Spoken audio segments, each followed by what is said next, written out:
जय जगन्नाथ। कहार व्यक्तिगत कहानी उपर मैं किसी कहूना भूल थे सॉरी क्षमा करेंगे। कल गोटे अष्टप्रहर जाए कि महिला माने कीर्तन करने को आसी था सेठी किसी फिल्म गीत स्वर रे आल्बम गीत स्वर रे हरे कृष्ण हरे राम नाम को गायन करते सॉरी एमती करतुनि।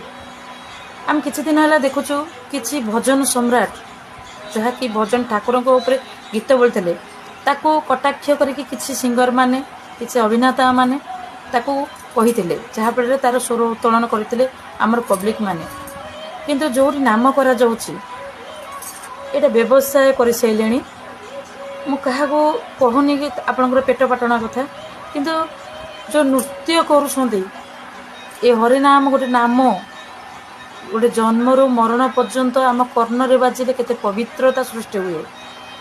आपको एते अश्लीलता सहित आपण बोलंतु नहीं जहाँकि कदर्य कर दिउछि ए गीत। आपण व्यापार कर ठीक अच्छे दी पैसा पाउछंती किंतु ठीक उपयोग करंतु ठीक गीत बोलंतु हरे कृष्ण जेमती बोला जीवा कथा सेमती बोलंतु। जदि मु भूल कहथिबे ताले सॉरी मते क्षमा करिवे। जदि ठीक कहथिबे मते कमेंट रे जणैबे। एटा निश्चय कार्यानुष्ठान करा जाऊ।